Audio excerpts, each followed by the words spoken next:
have not seen my Chrysler Pacifica video, my most recent one, allow me to introduce myself. I am the Minivan Queen.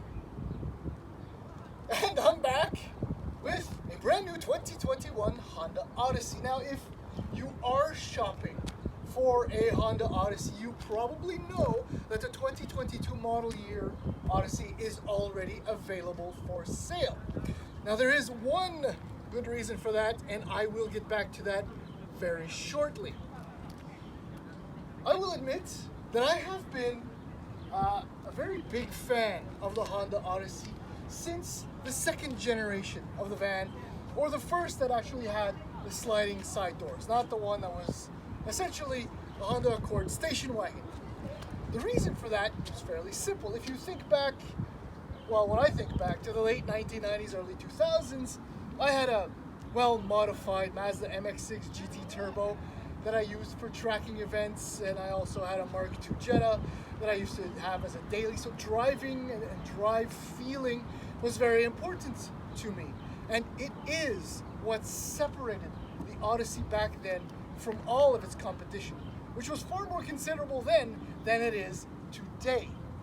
Now, I can tell you now that the current Honda Odyssey, which was introduced in 2018, by the way, still is an excellent driver as far as minivans are concerned. However, the competition is caught up. But that's not necessarily why you want a minivan, which is why we are going to do our usual little tour, explore quickly the exterior, quickly the interior, I suppose, and go for a drive. And we'll see what my final thoughts are on this 2021, I suppose, slash 2022 Honda Odyssey.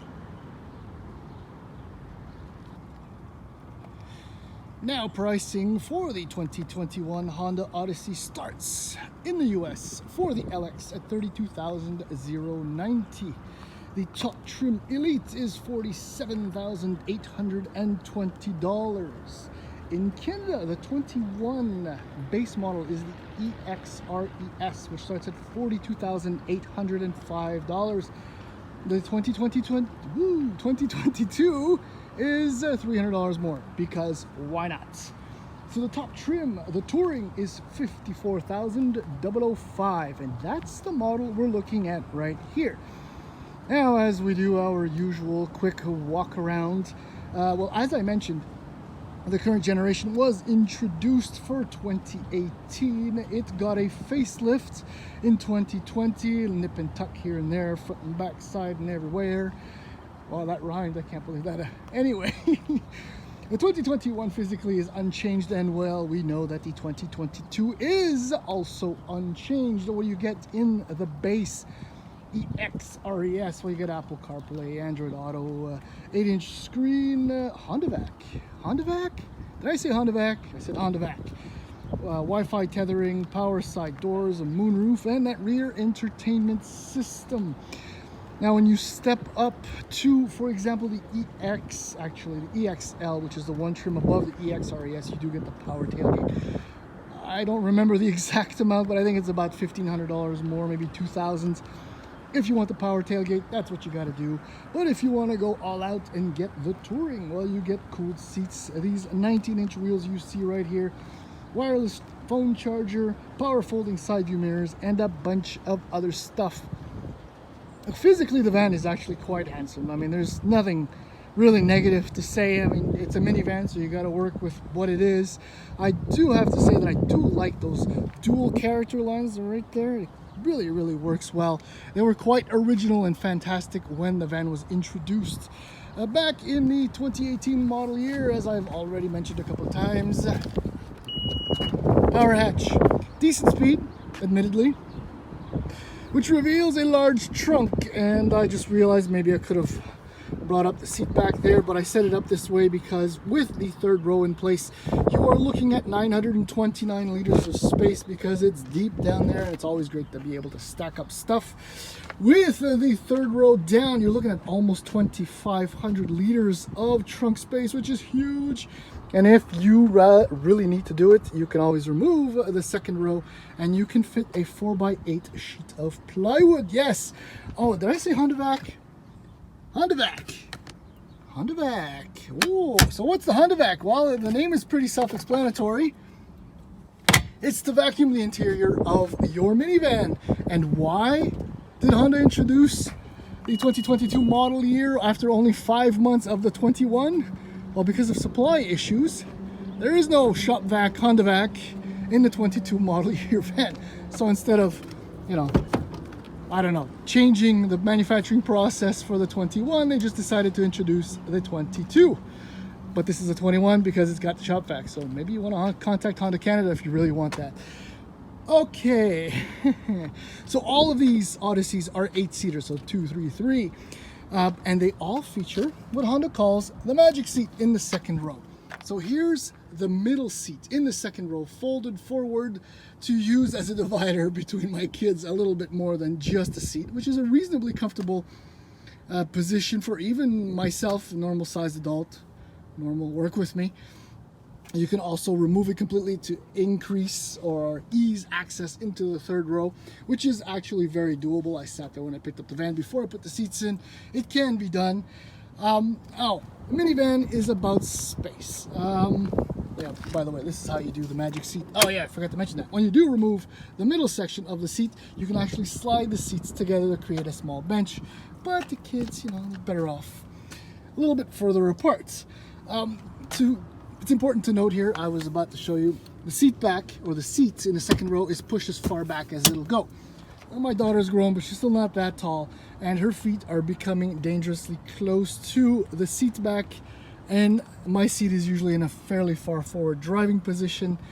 This is a similar issue in the Pacifica, and not an issue in the Sienna. Lovely shades also included there. You can see a little tab at the bottom of the middle of the window. Speaking of window, the sight line or the belt line is fairly low in this van, so visibility out for the kids is really good. This confuses me. No, it doesn't confuse me. What I mean is, why isn't it just one button? When it's open, it closes. When it closes, it opens. Anyway, that's just me. Typical Honda fashion, which means lovely fit finish, nice materials, good attention to detail, and storage. Storage. See, there's even a little pad in here for storage. Another difference with the Touring is you get this nice little piping on your leather seats, which are available in other trims. Let us slide aboard. We'll start it up. So there's your 7-inch display there. It's digital, and you have your other information there. It's very functional. It's very easy to read. Here are a few of your controls. This is always very useful, especially in winter, but that's all gone now. See, again, I mean, if they're closed, they'll only open. So, anyway, that's just me. Here is your 8-inch screen, which is the standard size for all the Odysseys. This is a good thing.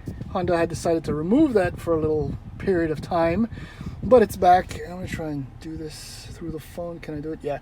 Here's a cool little thing, cabin watch. You do get this in other minivans, but the difference is the camera is, can I reach it? There it is actually in a position that you can see the front of the faces of the kids, so you know who's actually yelling or being really bad. Okay, so down here, the HVAC controls, very straightforward. Some old school stuff, but hey, it all works. Cooled seats, as I mentioned. Snow mode, well, snow's gone, thankfully. Econ, I haven't used it at all. Here's your drive, your sport. So that pretty much covers all your drive modes. And there's this. Maybe one day I'll stop complaining or saying things about that, but I'm not quite ready for that yet. Visibility is excellent. Really, Honda's thought that through with this lovely little opening right there. This has a heated steering wheel, which is available, if I'm not mistaken, from the EXL, RAS and up. Oh, and storage, as I mentioned. Storage, can I reach it? Yes, storage, cup holders, wireless charge pad, storage, and, well, that's it. That's the interior. I think it's time to go for a drive. Maybe it's not that bad, I don't know. Okay, so I really did mean what I said about, the Odyssey being, well, I guess what I was trying to say is that the Odyssey is the driver's minivan. It was the case 20 some odd years ago, and it remains the case today. There have been improvements when it comes to the competition, but even so, the Honda Odyssey's biggest advantage here is that it drives like a Honda. I mean, that may have meant something a little bit more,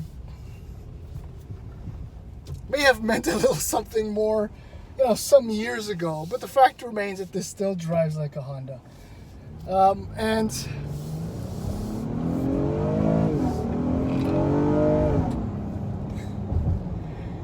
And every time I do that, I mean, I've only done it twice, I swear to God. We will miss, when the day comes that all naturally aspirated V6 engines are replaced by hybridized, electrified four-cylinder engines or EVs or whatnot, we will miss, maybe for just a short period of time, V6 engines like Honda's uber creamy, super smooth, and responsive 3.5 liter V6. I've loved this engine since forever. It produces 280 horsepower, 262 pound-feet of torque, and it's an absolute gem. It is almost bulletproof, if not completely bulletproof, and it is exclusively mated now to a 10-speed automatic transmission, which is like the engine itself. It's so smooth that unless you're really, really paying attention to what's going on, you don't really notice the shifts. I mean, there it shifted, it glides, it just glides and glides. It goes so well. It does what it's supposed to do so well. And in fact, look, Honda says that you'll average a little over between 10.5 and 11 liters per 100 kilometers in mixed driving. And I've been doing mixed driving, usually is a little bit more city than highway, and I'm averaging just over 11. That may have to do with, the occasional, and you can't blame me because it also sounds really good. That 3.5, even if it's in the Ridgeline, the Passport, the Pilot, it's a beautiful engine, and I will greatly miss it. Other reasons why this is the driver's minivan, even today, is that, like I said, it drives like a Honda, which means that it feels light, agile, nimble. It's tossable. I mean, not in the purest sense of those words, of course, because it still is like a 45 or 4,600 pound minivan. But I mean, look, steering, there's no real gap, there's no delay. You almost feel like there's a connection, and there's communication going on between you and the front wheels. Like the brakes, brake pedal feel is pretty good and also fairly responsive. So then, like, what are the downsides to this minivan? Factually, there aren't any. There really aren't any. Realistically, however, now that the Pacifica has all-wheel drive, and that the Sienna has also still all-wheel drive, but in a hybrid,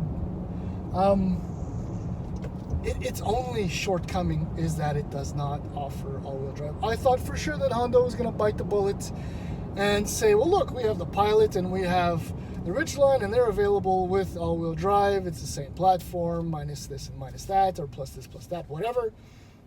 But no, it never came. So you do feel a little bit of torque steer if you push it hard. But again, it's a minivan. You don't buy it for that. But because it's the driver's minivan, maybe you want to explore that. That's just me talking silly stuff. The bottom line is that this van is extremely competent. It's good to drive. It's reliable. It's got all the necessary functions and tech. And at $54,000 for a top-line touring, it's a fair amount cheaper, although it does have a little bit less than some of its competition, namely the Sienna and the Pacifica. So there's a fair amount of value built into this van. But it might not be my top pick despite everything I've just said. Hopefully, the Minivan Queen will be back in the not too distant future, and we'll explore the minivans even more so in depth.